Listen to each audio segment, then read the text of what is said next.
Hi guys, happy Sunday! Welcome back to Creating and Depressed. Today we talk about a topic that hits very close to home for me and Lil Mario, and that is perfectionism. So perfectionism, it's a double-edged sword, It's what propels us to get all of our accomplishments done and our long list of achievements, yes, but it's never enough, is it? It's never ever enough.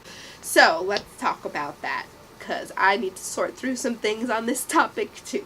First, let's talk about the language that kind of defines a perfectionist, or how you can identify, you might even be a perfectionist in some facets of your life and not even know it. Words that are used are to kind of achieve perfectionism is could have, should have. I should have done this, I could have done this. Obviously the negative self-talk comes into play with perfectionism as well, because I could have done so much more with my time, what's wrong with me, right? And also we're victims of right and wrong. Well, this was the right way to do it, this was the wrong way to do it, and I did it the wrong way, so good job on me, right? Let's dial it back a second and let's be logical. Life is not a list of could haves and should haves. Life is not a straight line from, or even a straight line up of achievements from when you're born. It's going to go up and down. It's going to go all over the place. There is no right and wrong. There is gray area all over the place, people. So we have to stop telling ourselves that there's a right way to do it and a wrong way to do it. Because if you ask two people in a future position that you want, or two people who are successful in the creative world, their stories are not the same. There is not one linear path that they both followed to be successful. They both got there on their own path because they had different challenges they needed to face to get to be where they are today. And that is the same with you, my friend. You are no different. So please remember that there's no right or wrong way. You're not behind on the times. I think that's another perfectionist thing. Oh my gosh, I'm only blah blah blah years old and I haven't done all of this stuff yet, and this person has. That's another thing of perfectionism, right? Comparing ourselves. Age of social media will do that to anyone. So we need to rein it in, and we need to get logical. We should again write a grounded list of what is true and what is false. If we're working on a project, let's say, and we're being uber critical of ourselves, maybe we don't even notice it, and you're spinning all around your mind, well, this is wrong, this isn't right, that's wrong, that's not right. Once there was a study done, and I read this in a book somewhere, but there was a study done, and it was a study about choices. And they were in a grocery store, and there was two tables set up, and they were both selling jelly. And one table offered 5 jelly choices for customers to sample and then hopefully buy, and another table had 25 jelly choices for them to sample and buy. Turns out that the more successful table was the 5-choice table, because people were not overwhelmed by the amount of choices. It was more focused. It was more tangible. They were able to make their decision easier with less choices. This, I think, is a good mindset to also apply to perfectionism and everything we're thinking we're doing wrong. Because we have in the air everything we've done wrong, and it's swirling around in our head, all these things we think we've done wrong. But if we write them down, maybe it's really only 3 things to work on. And in our head it was spiraling, everything about this is wrong. And then you write it down, you're like, well, actually I just need someone to proofread it. I just need to fix this middle section here, and I want to develop this character a little more. Boom, it's actually only 3 things. The whole thing is not wrong, the whole thing's not bad, it's just 3 things. So that's why I think it's important to list it down. Anything, even when you're making a decision in your life, just list down what the options are, because when all the options are swirling around your head, it seems like way too much, and when you get logical about them, it really is a lot easier to take a bite out of, chew, digest. Whatever, that was a weird metaphor to use, but here we are. The next thing with perfectionism I think is important is to make an action plan. Make realistic goal setting, right? So let's say we've listed what's wrong about our project, but not really, just areas to work on, right? We're logical with that. Even, let's say you're an actor and you want to audition and you're like, well, I'm not good at anything, everything sucks, I can't do this, I can't do that, logical action plan. I would like to work on my singing. Okay, get a singing teacher. I really want to have 2 strong monologues in my repertoire, and right now I only have 1. Okay, get another monologue. Okay, so not everything's wrong. There's 2 things to work on. Logical action plan with steps.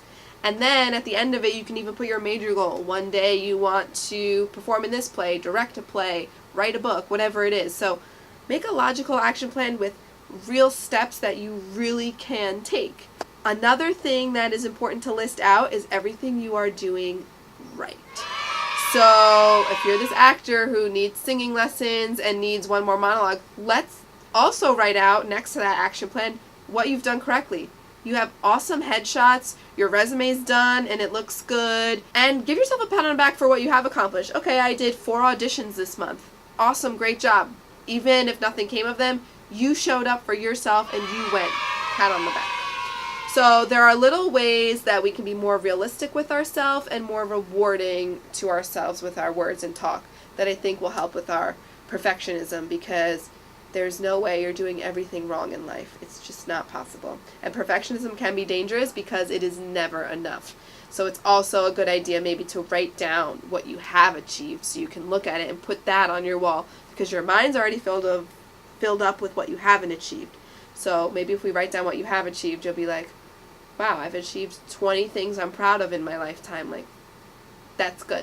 Today, for our question of the day, I was asked by a friend about imposter syndrome. So I think this is tied to perfectionism. That's why I put the two together.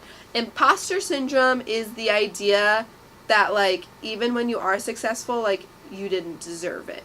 Her example was she graduated top of her class, but it's not because she's a smart person. It's because she worked really, really hard. Whether or not she's smart, which she is, whether or not she's smart, the facts are the facts. She graduated top of her class, and she even admitted it. Well, all I did was work hard. Well, scoot back and acknowledge that you worked really hard to get that. And I think people downplay that. I think people are like, well, I'm not talented, and I spend all these hours in singing lessons and acting classes just to try and get talented.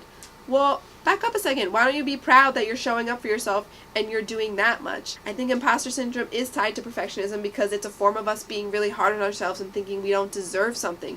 But again, write down the facts. What steps did you take? Did you pursue this as a major? Were you doing extracurricular activities?